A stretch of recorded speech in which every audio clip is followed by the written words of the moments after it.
Hello everyone, my name is Marceline Maroma and today we are hosted by Absa Bank Kenya and we're here on Wayakiwe and we are joined by FCPA Yusuf Omari, the CFO for Absa Bank Kenya, to just have a conversation with him around all the work that Absa is doing. Welcome FCPA, how are you today? Very good, and thanks for having me in this session. Thank you so much for also allowing us to come into your space. I think we'll just get right into it and start by, last year was an exciting year for you. You won quite a number of awards on a personal level and also as a bank. So we'll start on the personal level. How was last year like for you? I must say it was quite interesting. We started the year with a lot of challenges. Looking at specifically the banking industry, where we saw the rates coming down significantly. And in there, of course, it challenged us as an organization, it challenges as a, executive team, and of course, the wider teams in Absa. But then with all of that, you, of course, adjust your strategy. You take some actions which are both strategic and tactical. And through all of that, still you have to do your BAU. Yes. So last year was quite interesting for me, especially when it came towards the end of the year, where after being extremely busy, we went to certain recognitions. I was next expecting quite of the awards that we got. Both from the CFO Forum, winning in there. And then, of course, this was culminated with what we saw during the Fire Awards, getting 6 awards during that session. And the most important, of course, is the overall financial reporting award. Mm-hmm. Let's talk about the CFO East Africa Awards, where you are recognized as on a personal level in the governance and compliance sector. Could you speak more about that, what that meant for you, what kind of work went into that, and what it felt like? No, I think that was very, very nice. Whenever you talk about, the core activities in a finance team, issues to do with your reporting, issues to do with, the accuracy of both reports, when those reports have to get out, issues to do with disclosures. It's something that we've been able to, consistently set standards behind it. We have specific processes that we have to follow, certain disclosures that have to be done, and from a governance perspective, all the way to the board, specifically the subcommittee of the board, which is the audit committee. There are standards that are always set for us to be able to meet. Every time we finish, a year, issues to do with your reporting, we sit down, we do a recap, and we're always asking ourselves, what can we do differently? How can we be able to improve on this? We get a lot of feedback on, if it's things to do with the reports, and where we have gaps, then we tactically, approach, that whatever gap that is, to make sure that we can be able to fill it. So in terms of that award, very interesting, quite critical, especially for a CFO, because it gives different stakeholders, especially our investors, the quality standards and the controls that we are putting when we're coming out there to be able to share, the performance of the organization. Great. And now we're talking about the overall winner in integrated reporting for Fire Award. We're also talking about the Bank of the Year. As a CFO from where you sit, what do these recognitions collectively say about the bank's strategic consistency, financial discipline, and execution capability? I think for me, it's setting the standards. We are always competing with ourselves.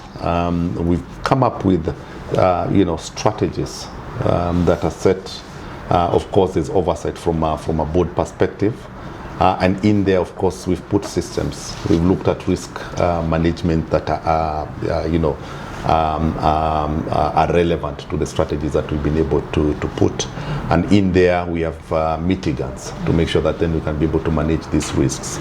And then overall, again, it's the monitoring that is done on a continuous basis. We have certain oversight bodies, both from a board perspective and then also from a management perspective. Board, certain committees. I mentioned the audit committee. We have a strategy committee. We have a corporate and nominations committee. And all of these are getting reports from different committees that are for management. And so when it comes to the awards that you saw there, it's a combination of the reports that management is producing. It goes through the management committees all the way to the board. And by the time we are completing all of this, when we come now to our different stakeholders, if it's, for example, our integrated report is a reflection of the whole of this process that I've been able to describe. And then, of course, in there, issues to do with the disclosures that we have to put through. Okay. Yeah. Still on Firewood and the fact that you were there personally with your team, what does this recognition signal about Absa's financial stewardship, governance, maturity, and the disclosure philosophy? Yeah. I think the Firewood, you should have seen us. I think we took 2 tables during the award. And then, of course, when I was looking at the team, literally like my entire leadership team in finance were present, together, of course, with our teams. And when we look at our teams, it's not just the finance team. We're looking at teams in strategy, teams in marketing, communications, teams in reporting, and even the business were there to be able to join us during the session. I think what is important here is because we set our standards so high, whenever we are getting these opportunities for recognition, there's an expectation that you're having. And through these expectations, then it means then our teams have put so much behind, behind all of this piece of work. And so they're expecting to be able to get recognition. I think I must say, Marceline, we've been able to get these awards for the last, I think, over 10 years, every year without failure. This is the second time we're actually winning the overall award. So it's not the first time. And you can imagine, like we were using the 2024 financials. Right now we are preparing the financials for 2025. And we've already sat down as a team and we're already looking at how we can be able to improve. So being there last year during the awards with my team, it just meant that there's that expectation because people have really worked hard throughout the year. And speaking about the team, and what value do you place on visible executive sponsorship in reinforcing high-performance finance cultures? And is it something you'd encourage fellow CFOs to prioritize and take on? Absolutely. We always say it's tone at the top. So if you show your team that you're there, you're leading, it's an important venture that you're actually having, then people take it seriously. If the team, and after every Fire Award is a question that we're always asking ourselves, how did we perform? Why didn't we win in a certain category? Which organization took that category, which then means we talk to that organization to see what was different. If it's a report, then we look at their report for us then to be able to improve on ours. So my advice to my fellow CFOs is that they need to lead from the front because that's what their teams will see and that's how they'll be able to put effort. What we always say, what you don't measure, you'll never be able to achieve that. So we measure that ourselves. Great. And having observed the quality of reporting across peers during the award process on that night and the whole process that started from August all the way to December, what stood out for you about the current state of financial and integrated reporting, especially in the Kenyan market? I think a very good question. Over the years, I've seen consistent improvement by all the organizations. And this is, I must give credit to the Institute, because by creating the Fire Awards, then you can see organizations are continuously improving.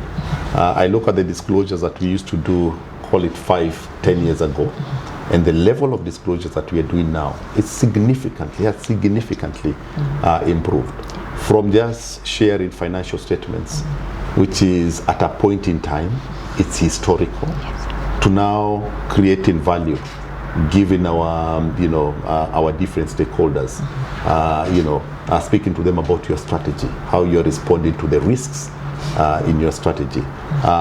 Talking to to your different stakeholders on areas that are quite important, and even going ahead and looking at it futuristic. Yeah. So all of a sudden you're not reading the report historically just to inform the performance of the organization at that point in time, but then you're looking at it futuristic, where then some, of course, if I'm a stakeholder, let me say an investor, I can be able to see where this organization is going, and from that I can make a decision whether I want to invest in it or not. Okay. Let's shift a bit. Independent assessors rated Absa's interim report as 100% compliant with IAS 34 and the CBK requirements. How do you institutionalize technical rigor and judgment discipline within a finance function that's operating under increasing regulatory complexities in the country?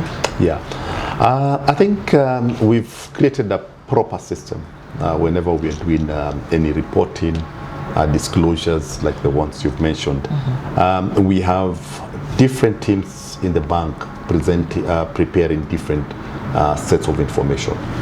We have teams that then bring all of this information together, and then from that perspective, of course, the element of automation becomes key, because we are doing these, if you're doing this analysis manually, you then it's very easy for you to pick errors. So automation of through our reporting tools.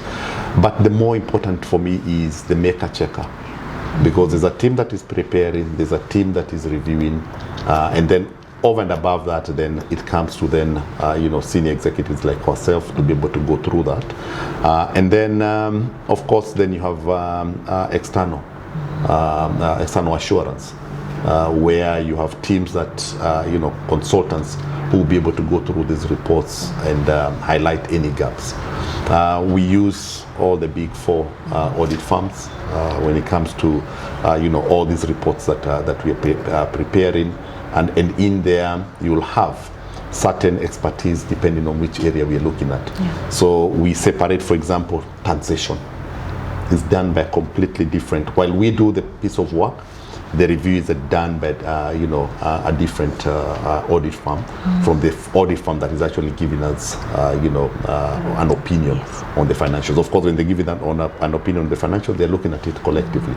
But it depends with all the areas of expertise. When you talk about S1 and S2 standards, we actually we do the piece of work, but then we get an external independent a firm that can come, critique, give us feedback, so that then we can be able to improve on that. Okay, speaking of IFRS S1 and S2, the role of the CFO traditionally was very sit on the table, write, approve, not approve, and just work with Excel. And that role, we've seen it change quite a bit. And Absa has been an early adopter of the IFRS S1 and S2 sustainability disclosure standards. What strategic considerations informed this decision? And how do you see this affecting the standards and reshaping the role of the traditional CFO to now what they are? Now, a very good question. I think it's very interesting. If we look at our reports, even before S1 and S2, came through, we used to do a lot of disclosures on ESG. We've gone out as an organization, gone to our stakeholders and made 13 commitments, which are all within the ESG framework. We did this even before S1 and S2 came into place. So it was quite glad for us to be able to sit as a board to see now we are getting standards that will bring uniformity in terms of what you are, your disclosure. Before it used to be you're just disclosing what works, what is not working. Of course, you don't have to disclose. Now with these standards, then it means uniformity comes in terms of what is expected. Accountability also has to come through. We have a different process separate from the reporting that we go to our different stakeholders whenever we are issuing our sustainability report. We've done now for the last 3 years, and in there we are going to the stakeholders and they're telling them these are our 13 commitments, these were the key milestone dates that we've put through, and this is where we are. And if we are falling short, then of course we will also disclose that. So with the standards, it was very easy for us to be early adopters because we were not starting it. We had already, institutionalized, the ESG standards, and with S1 and S2, when it came through, it was just reinforcing what we were, already doing. Okay.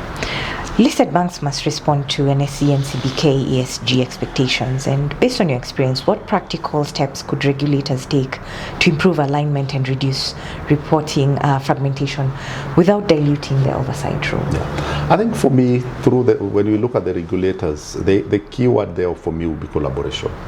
It's working together with the different, institutions, so that whatever is being crafted, whatever is being legislated, is something that it's a bottom-up approach where you've met different stakeholders, you've engaged them in terms of what standards you want to comply with, what disclosures, what reporting needs to be done, the frequency of those reports, and we've seen that with the different regulators. Certainly, CBK have brought the different reporting frameworks, the two of them that they want us to stick to.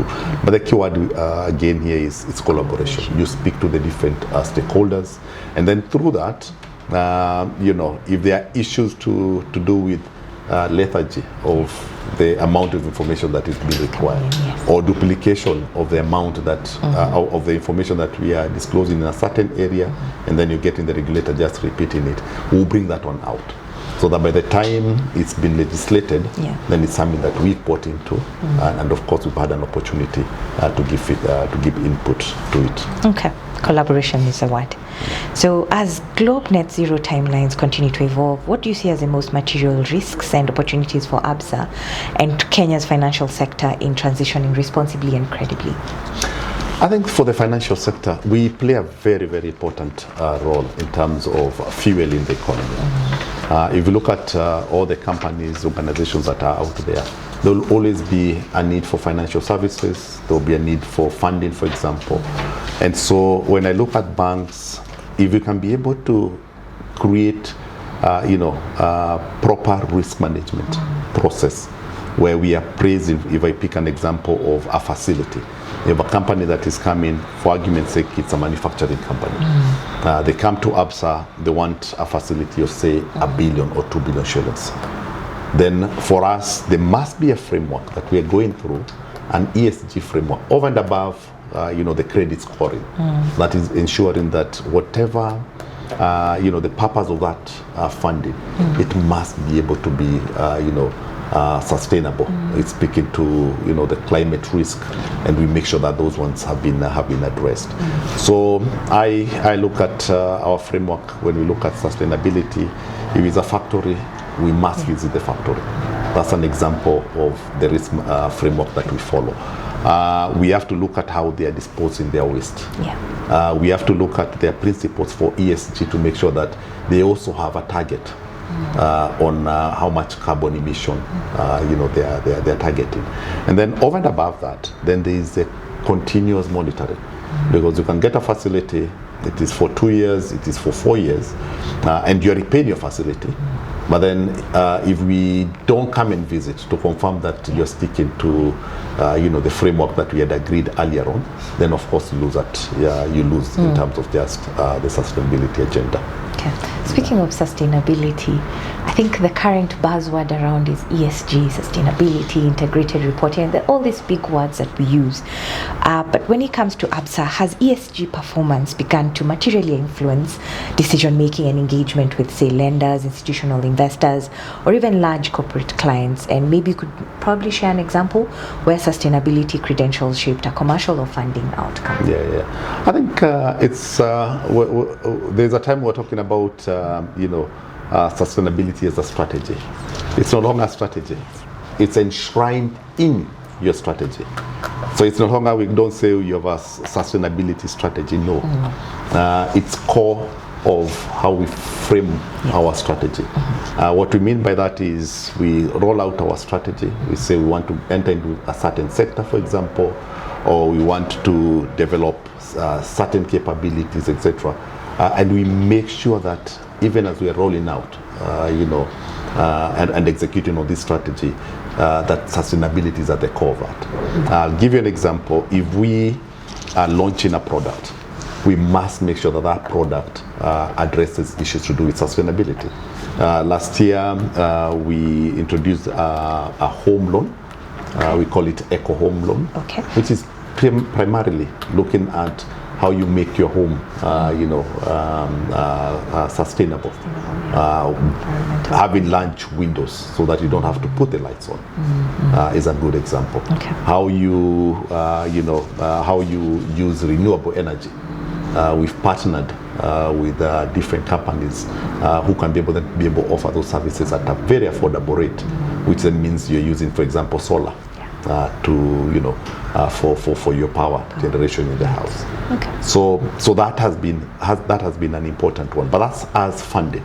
We funded a big organization. If I look at, for example, Sunkin, which is one of the biggest off-grid companies, in the continent, who are now able to come install solar in residential homes and be able to charge you for the usage. So you don't have to invest on, on the capex, on the capital element of getting, with the batteries, the solar panels, the inverter. They come and install it and they charge you at better rates than what you'll be able to get from the power companies. We've seen with one of our big clients, Safaricom, they did a green bond last year, which again, they're looking for funding that is sustainable.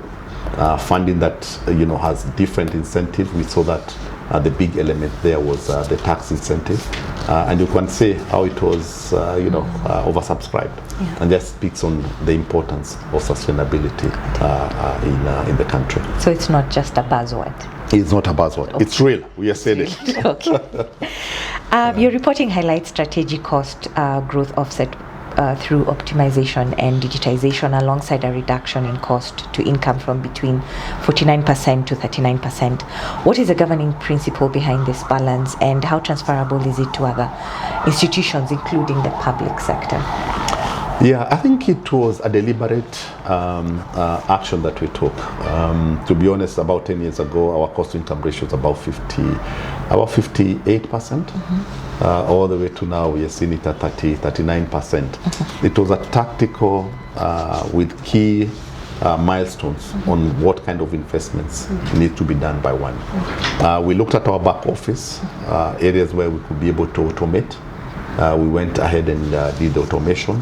Of course, it was phased because we don't just get this in one go.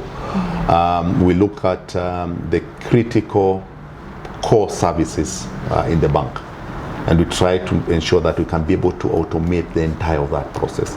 So if you think about a bank is about onboarding customers, so you automate the onboarding process. A bank is about lending, you try and automate the lending process. You can be able to do a big percentage of that where it is routine facilities, especially on the retail side.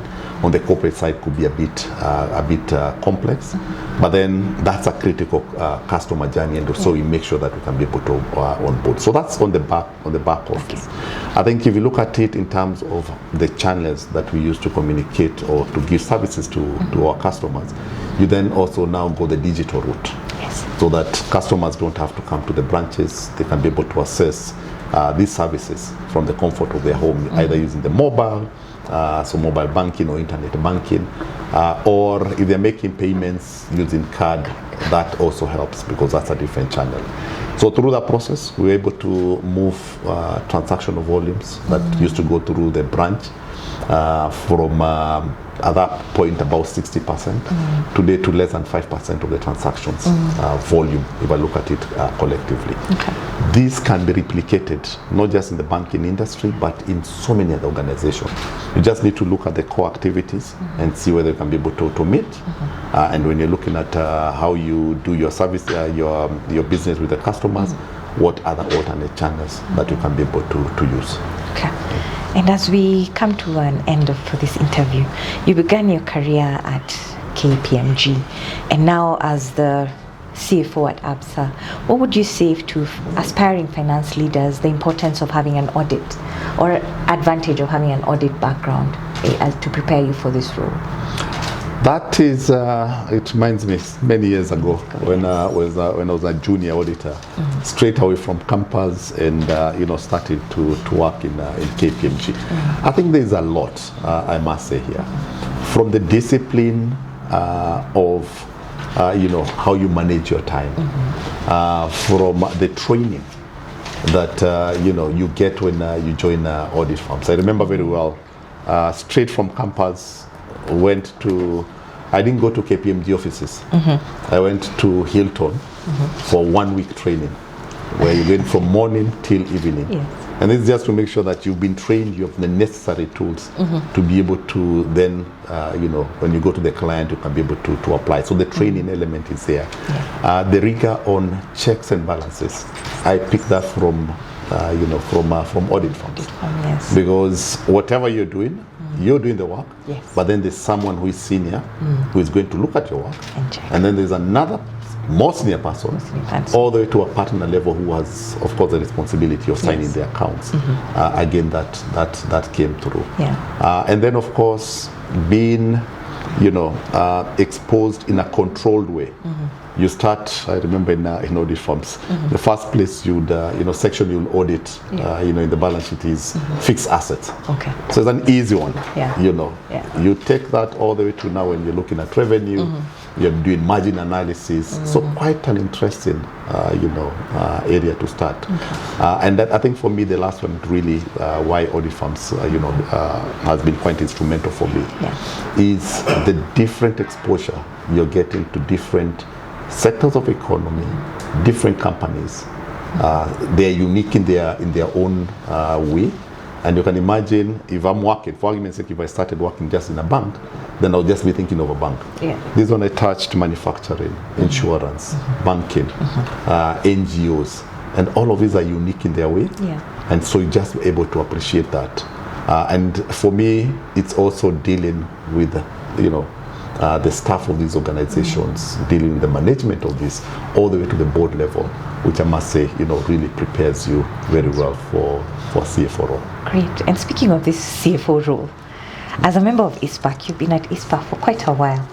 Is there any benefit you would see to someone who's aspiring to join ISPAC and the role and the successes that you've had in your life? Would you say ISPAC has been supportive of that role, or there's any value that has come from being a member of ISPAC? Absolutely.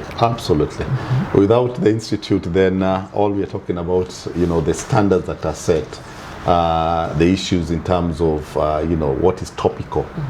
In any economy, ISPAC will be able to pick that. Issues to do with, the standards that you must adhere to. We look at, how many trainings you must attend per year to just make sure that you're in a good standing. So there's an element of also the training that is in there.